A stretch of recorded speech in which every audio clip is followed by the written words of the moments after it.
Photo எடுத்தா original உருவம் தெரிஞ்சிருமா? கிருஷ்ணா என்னடா ப்ரோகிராம் பண்ணிருக்க? என்ன அநியாயம் பாது? இதுல ஏதோ சூது இருக்கு. அது மாமா, அது வந்து சூது தூதுலாம் ஒண்ணும் இல்ல, அது போட்டோகிராஃபி மிஸ்டேக். என்னதான் போட்டோகிராஃபிக் மிஸ்டேக்கா இருந்தா கூட பையன் இருக்க வேண்டிய எல்லா இடத்துலயும் எப்படி ராமானுஜம் இருக்க முடியும்? அது வந்து மாமா, நான் எக்ஸ்பிளைன் பண்றேன். அதாவது போட்டோ எடுக்கும்போது செவுத்துல பின்பக்கம் எங்க அப்பாவோட போட்டோ இருந்துச்சா, இந்த போட்டோகிராஃபர் போட்டோ எடுக்கும்போது கேமராவை ஷேக் பண்ணிட்டாரு. அதனால எங்க அப்பாவோட போட்டோ அப்படியே கீழே இறங்கி குழந்தை மேல வந்துருச்சு போல் இருக்கு. என்ன உன் தம்பி இந்த வளர்றான்? நானே தேவலை போல் இருக்கு. மாமா சத்தியமா ஒத்துக்க போறது இல்ல. ஓகே, நான் பரிபூரணமா நம்புறேன், ஒத்துக்கிறேன். என்ன இவரு ஒத்துக்கிட்டாரு? இது உங்க அப்பாவோட பெரிய கேண.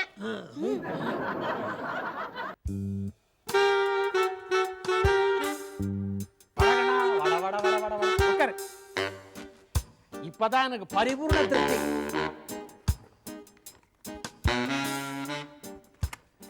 இந்தா, நான் பண்ண பாவத்துக்கெல்லாம் பிராயச்சித்தை இப்பதான் கிடைச்சது.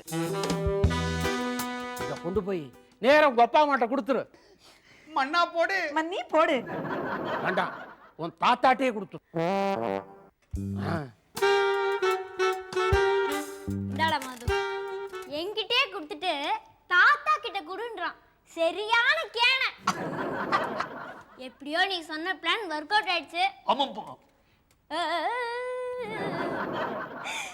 என்னங்க என்னங்க என்னது இது? என்ஜாய்.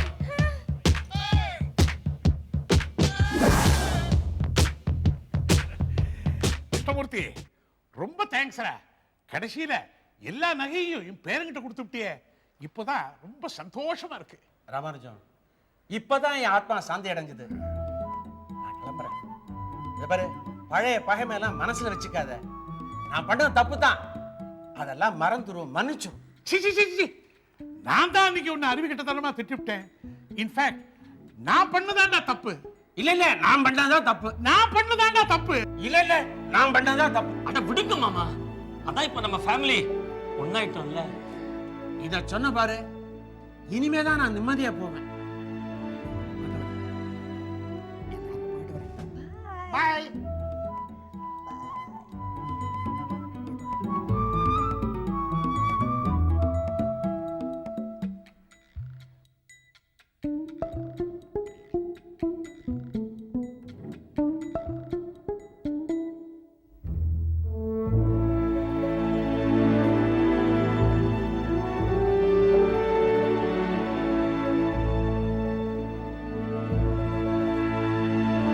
Sir, post.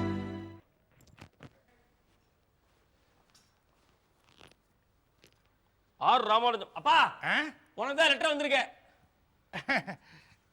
என்னடா இது? கருப்புல எதிர்க்கு எவன் மண்டைய போட்டா 10 நாள் காரியம் போட்டிருக்கு. படி படி படி. உங்களது மைத்துனரும் மாயவரம் காமாட்சியின் சகோதரருமான மாயவரம் கிருஷ்ணமூர்த்தி 19/8/2004 அன்று இறைவனடி எழுதினார். அப்பா, கிருஷ்ணமூர்த்தி மாமா, அவரது 10வது நாள் காரியங்கள் 28/8/2004 அன்று நடக்கவிருக்கிறது. என்னடா இது? நம்ம கிருஷ்ணமூர்த்தி செத்து போய் 10 நாள் ஆக போறதா? இப்பதானே நம்ம வீட்டுக்கு வந்து நகைப்பட்டியெல்லாம் கொடுத்துட்டு போறான்.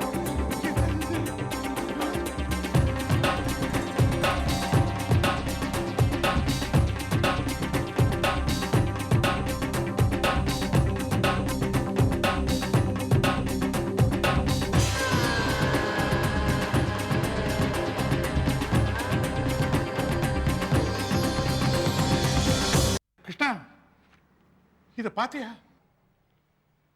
முதல்ல அந்த நகைப்பட்டியை திறந்து பாருங்க.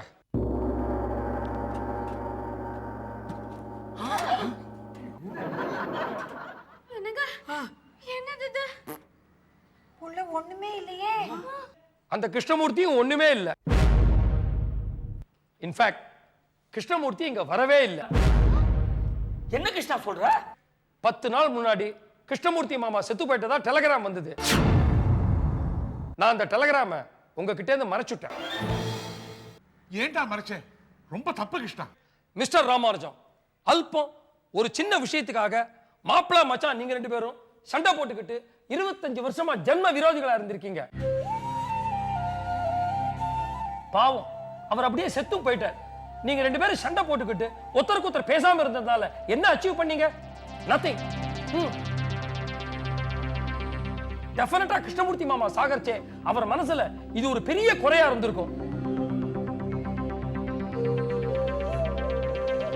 You are right. See, என்னதான் நாம ஓடி ஆடி உழைச்சு பேரும் புகழும் பணமும் சம்பாதிச்சாலும் நாம பண்ண தப்பு தான் கடைசி காலத்துல நம்ம மனசை உறுத்திக்கிட்டே இருக்கும். அந்த குறை கிருஷ்ணமூர்த்தி மாமாவுக்கு இருக்க கூடாது. அவரை நீங்க மன்னிச்சிட்டீங்க, சமாதானம் ஆயிட்டீங்கன்னு தெரிஞ்சா அவரோட ஆத்மா நிம்மதியா மேல போகும். இப்ப போயிருக்கும். அதுக்காகத்தான் கிருஷ்ணமூர்த்தி மாமா மாதிரி ஒரு இமேஜை கிரியேட் பண்ணி 1 கோடி ரூபாய் நகைன்னு ஒரு டிராமா பண்ணேன். இப்ப பாருங்க, நீங்க எல்லாரும் கிருஷ்ணமூர்த்தி மாமா வாழ்த்துறீங்க. Now he will be happy. அது சரி, அப்போ 1 கோடி ரூபாய் நகை? உங்களுக்கு கொஞ்சமான அறிவு இருக்கா? அந்த கிருஷ்ணமூர்த்தி மாயவரத்தை சின்னதா ஒரு அப்பளா கடை வச்சிருந்தான். எங்கேயான ஒரு அப்பளா கடைக்காரன் கிட்ட 1 கோடி ரூபாய்க்கு நகை இருக்குமா?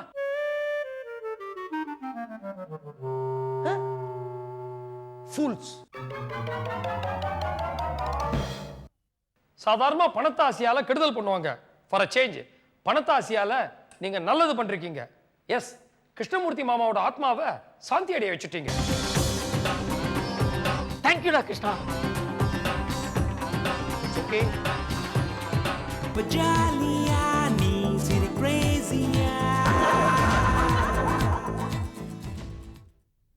Rumba Giuliani, see the crazy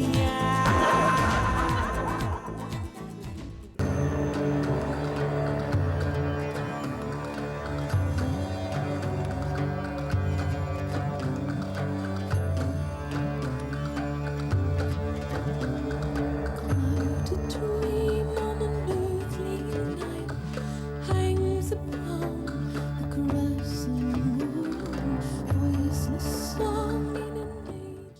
I'm sorry Sivaraman, கேள்விப்பட்டேன். ஆமாம் குமார், இந்த தடவையும் ஒய்ஃப் கன்சீவ் ஆனா, ஆனால் 2 மாதத்துலேயே அபார்ஷன் ஆகிடுச்சு. ஏம்பா, உன் ஒய்ஃபுக்கு ஒரு 7-8 தடவை ஆப்பரேஷன் ஆயிருக்கும் போல. You have to to something.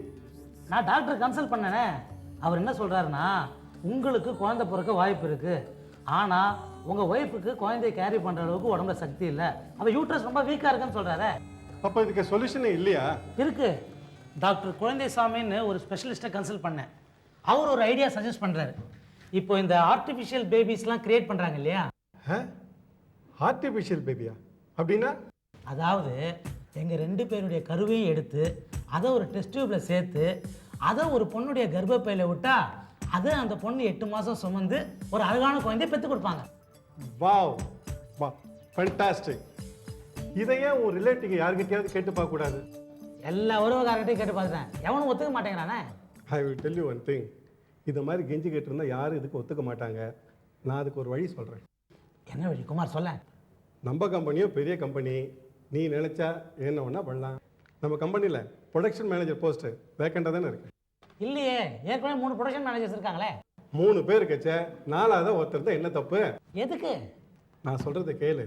நீ சகட்டு மேனிக்கு ரேண்டமாக மெட்ராஸில் நிறைய பேருக்கு நம்ம ஆஃபீஸில் ப்ரொடக்ஷன் மேனேஜர் போஸ்ட்டு காலியாக இருக்குன்னு இன்டர்வியூ கார்டு அனுப்பு.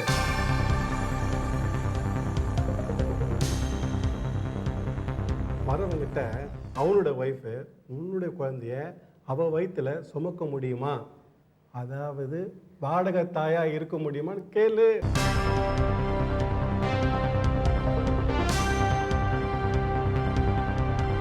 எவன் ஒத்துக்கிறானோ அவனுக்கு வேலையை கொடுத்துட்டு இது ஒர்க் அவுட் ஆகுன்ற வேலைக்கு டெஸ்பரேட்டா அலையிறவன் டப்பரட்டா ஒத்துப்பான். தப்பு இல்லை. இதில் என்னப்பா தப்பு இருக்கு? வேலை இல்லாத ஒருத்தனுக்கு வேலை கிடைச்ச மாதிரி ஆச்சு, குழந்தை இல்லாத உனக்கு குழந்தை கிடைச்ச மாதிரி ஆச்சு.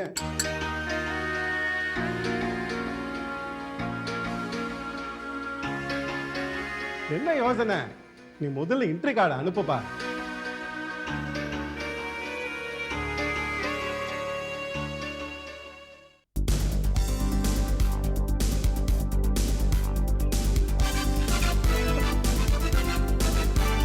David and Copperfield Limited to Mr. Srinivasan. Nonsense.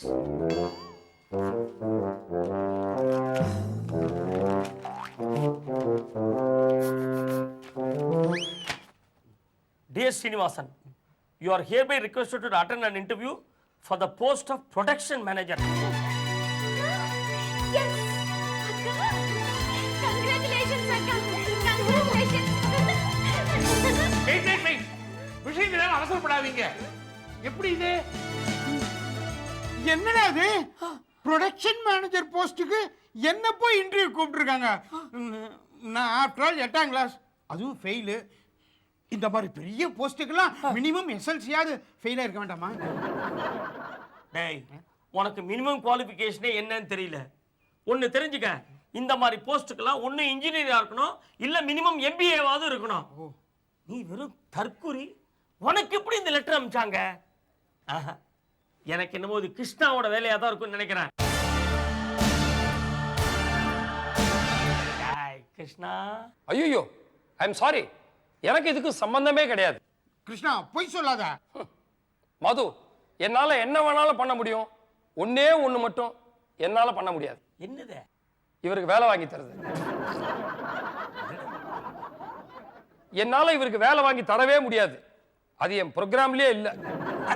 கிருஷ்ணாண்டா, அப்ப இது ஓ வேலை இல்லையா? விடு, அண்ணனுக்கு லெட்டர்ல வேற என்ன எழுதிருக்காங்கன்னு பாப்போம்.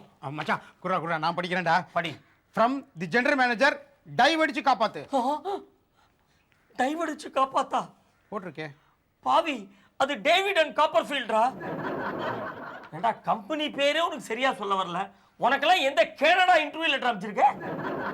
மச்சான் இது என்ன கம்பெனி? டேய், டேவிட் அண்ட் காப்பர்ஃபீல்ட் தெரியாதா? பெரிய கம்பெனிடா. இன்ஃபேக்ட் பிறந்த குழந்தைகளுக்கு பேபி ஃபுட் தயாரிக்கிற கம்பெனி. ஓ, தாய்ப்பால் தயாரிக்கிற கம்பெனியா? சரி, இந்த கம்பெனியில என்ன எதுக்கு ப்ரொடக்ஷன் மேனேஜரா கூப்பிட்டுருக்காங்க? ஏய், வளரல் நிறுத்து. You are requested to attend the interview on 7th of this month. ஐயோ மச்சான், 7ஆம் தேதியா? நாளைக்கு தானே 7ஆம் தேதி. ஐயோ, அவன் என்ன கேள்வி கேட்க போறான்னு தெரியலையே, எனக்கு பதில் சொல்ல தெரியாதேடா. ரொம்ப ஜாலியா நீ சிரி கிரேசியா, ரொம்ப ஜாலியா நீ சிரி கிரேசியா. இப்பயே ஏண்டா புலம்பற? இரு, மேற்கொண்டு லெட்டர்ல என்ன எழுதிருக்கான் படிப்போம். Fill up the attached application form. இது வேறயா உனக்கு? என்ன போட்டிருக்கான் பாப்போம். ஐயோ, என்னடா இது தமிழ்ல இருக்கு? இவ்வளவு பெரிய போஸ்டுக்கு தமிழ்ல அப்ளிகேஷன் ஃபார்ம் கொடுப்பாங்க? எதுவா இருந்தா நான் கொடு, நான் ஃபில்அப் பண்றேன். படி. பெயர். மச்சான் என்னடா போடுறது? அறிவுட்டவனே, உன் பேரை எழுதி தொலைக்கிறது. வீட்டோட மாப்பிள்ளை ஸ்ரீனிவாசன். பெரிய தேங்காய் சீனிவாசன் மாதிரி வீட்டோட மாப்பிள்ளை சீனிவாசன். பட்ட பேர்லாம் யார் கேட்டது? எழுது உன் பேரை. ஆர் ஸ்ரீனிவாசன். ஏண்டா, ஆர் இப்படி வந்தது? மைத்ரி அப்பா பேர் ராமானுஜன் தானே? என்ன மைத்ரி அப்பா பேர் ராமானுஜன்? உங்களுக்குன்னு ஒரு தனி ஐடென்டிட்டியே கிடையாதா? உங்க அப்பா பேர் எழுதுங்க. இல்ல மாமா, அவங்களெல்லாம் விட்டு வந்து ரொம்ப வருஷமாச்சு, மறந்து போச்சு மச்சான். எப்படி பார்த்தாலும் இனிஷியல் ஆர் தான். எப்படி சொல்ற? எங்க அப்பா பேரு ஆறுமுகம் தானே? அடே, இது அந்த ஆறு இல்லடா. நீ எதுக்கு அடாசமா அந்த ஆறையும் இங்கிலீஷ் ஆறையும் போட்டு குழப்பிக்கிற? எழுதி தொலை. உங்க அப்பா பேர் ஆறுமுகம் தானே? ஏ ஸ்ரீனிவாசன் எழுது. ஏ சீனு. வேற என்ன போட்டிருக்கான்? உன் குவாலிஃபிகேஷன் என்னன்னு கேட்டிருப்பான் பாரு. மச்சான், குவாலிஃபிகேஷனை பத்தி கேட்கவே இல்லடா. வேற என்ன கேட்டிருக்கான் பாரு. திருமணம் ஆகிவிட்டதா? ஆம் ஸ்ட்ரோக் இல்லை. இது என்ன பிராக்கெட்ல போட்டிருக்கான்? இல்லை என்றால் வேலை இல்லை. என்னது இது? கல்யாணம் ஆகியிருந்தா தான் வேலையா? என்னமோ வீடு வாடகை கூடுறவங்க கேக்குற மாதிரி எல்லாம் கேட்டிருக்கான். ரொம்ப வினோதமா இருக்கே. அதானே. அட விடுமா, சரி போடுங்க. ஆம். சரி மாமா. திருமணம் ஆகிவிட்டதாம். ஐயோ, அங்க ஆம்னு போட்டிருக்கு பாருங்க, அதை டிக் பண்ணுங்க. ஓஹோ, ஆம் ஆம் டிக் பண்ணிட்டேன். அடுத்து மனைவி. என்ன மைத்லி இது மனைவின்னு போட்டு பெருசா அண்டர்லைன் பண்ணியிருக்கான். படிங்க படிங்க படிங்க படிங்க படிங்க. மனைவியின் பெயர். என்ன மச்சான் மனைவியின் பெயர்லாம் கேட்குறான்? இல்லடா நாளைக்கே நீ மண்டையை போட்டுன்னு வச்சுக்க. இல்ல ஒரு பேச்சுக்கு சொல்றேன். உன்னோட ப்ராவிடன்ட் ஃபண்டு, பென்ஷன், கிராச்சுவிட்டி இதெல்லாம் அவளுக்கு போய் சேர வேண்டாமா? நாமினி இல்லையா அதுக்காக கேட்டிருக்கான். ஏண்டா மச்சான் நீ சொல்றத பார்த்தா எனக்கு கண்டிப்பா வேலை கிடைச்சிடும் போல இருக்கு. மைத்லி உன் பேர் சொல்லு. மைதிலி. ஸ்பெல்லிங் கூட சொல்லுமா? ஓ MYTHILI. இது தமிழ் அப்ளிகேஷன் ஃபார்ம். தமிழ்ல ஸ்பெல்லிங் சொல்லு. சாரி. மைதிலி. மைதிலி. ஏண்டா இவ்ளோ வீரமண்டா இருக்க நீ? மேற்கொண்டு என்ன போட்டிருக்கான் பாரு. அடுத்து உங்களுக்கு குழந்தைகள் உள்ளதா? என்னடா அது இதெல்லாம் எதுக்குடா கேட்குறான்? ப்ரொடக்ஷன் மேனேஜர் போஸ்ட்டுக்கும் இந்த கேள்விக்கும் என்ன சம்பந்தம்? என்ன இப்படி பைத்தியக்காரத்தனமா ஒரு கேள்வி கேக்குறீங்க? இது பேபி ஃபுட் கம்பெனி. உங்களுக்கு குழந்தை இருந்தா பேபி ஃபுட் கொடுத்துருப்பீங்க. பேபி ஃபுட்டோட அருமை உங்களுக்கு தெரிஞ்சிருக்கும். அதான் இப்படி ஒரு கேள்வி கேட்டிருக்காங்க. புத்திசாலி. அட போம்மா, முதல்ல எனக்கு இந்த பேபி ஃபுட்னாவே என்னன்னு தெரியல. என்ன மச்சான் அந்த கம்பெனியோட பேபி ஃபுட் பேர் என்ன? பீசாக்ஸ். ஓ ஃபில் அப் பண்ற ஃபார்ம். நமக்கு அந்த பேபி ஃபுட் யூஸ் பண்ண எக்ஸ்பீரியன்ஸ் இருக்கான்னு தெரிஞ்சுக்க தான் இப்படி ஒரு கேள்வி கேட்டிருக்கான். சப்போஸ் நமக்கு குழந்தை இல்லைன்னு போட்டீங்கன்னா நமக்கு பேபி ஃபுட் பத்தி தெரியாது, இந்த வேலை கிடையாதுன்னு ரிஜெக்ட் பண்ணிடுவான். ஐயோ அப்ப குழந்தைகள் உண்டுனே போட்டுடலாம். மச்சான் இப்படி போட்டா என்ன? எப்படி? எனக்கு மொத்தம் 2 குழந்தைகள். முதல் குழந்தை 1999 பிறந்தது. அதற்கு இப்பொழுது 1 வயதாகிறது.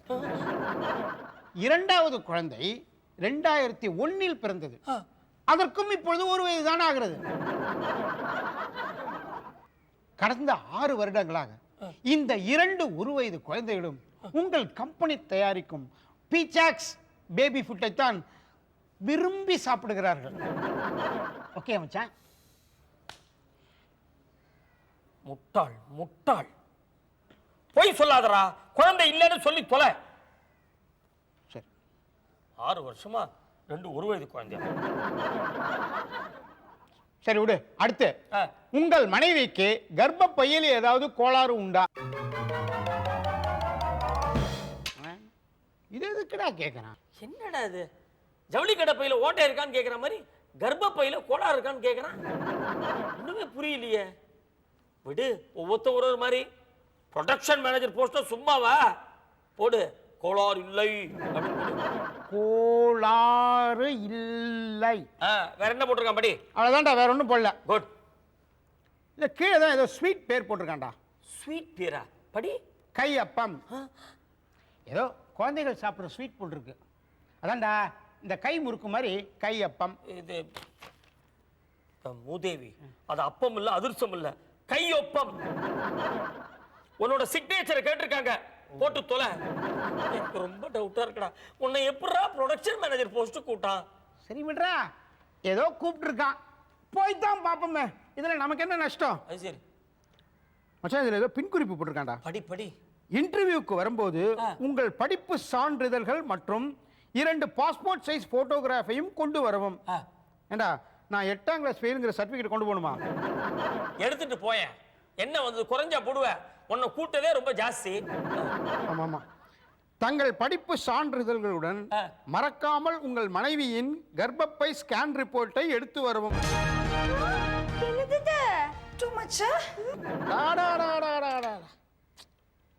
இதாண்டா எதுக்குன்னு புரியல. இந்த இடவை எதுக்கு கேட்கறானுங்க?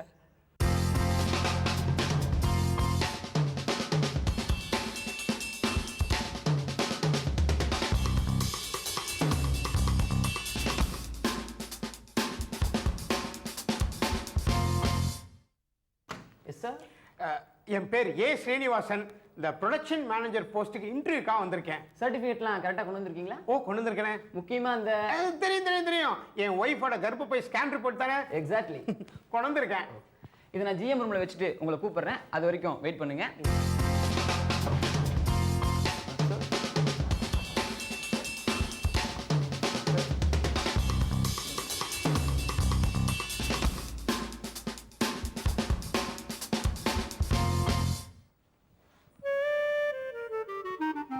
இங்கே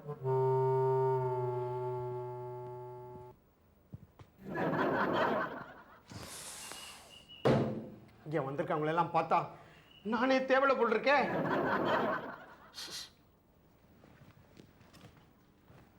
நீங்க எதுக்கு வந்திருக்கீங்க? இன்றைக்கு தான் இந்த டேவிட் காப்பர்ஃபீல்ட் ப்ரொடக்ஷன் மேனேஜர் போஸ்ட்டுக்கா? என்ன அளவு யாருக்கு தெரியும்? நீங்க அழகா படிச்சிருக்கீங்க, அழகா சொல்றீங்க. எனக்கு வரலையே. நீங்க என்ன படிச்சிருக்கீங்க? படிப்பா கை நாட்டு சார். டெய்லி ரிக்ஷா ஓடி தான் பொழப்பே. ஏதோ கூப்பிட்டாங்க வந்திருக்கேன்.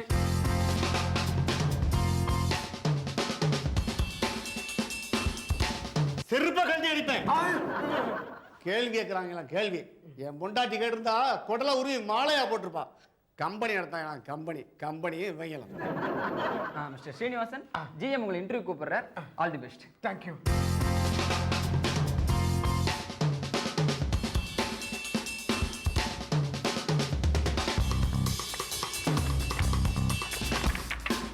வாங்க mister Srinivasan, take your seat. இப்போதான் உங்கள் ஒய்ஃபுடைய கர்ப்பப்பை ஸ்கேன் ரிப்போர்ட்லாம் பார்த்தேன். ரொம்ப ஸ்ட்ராங் லேடியாக இருப்பாங்க போல் இருக்கு. ஆமாம்.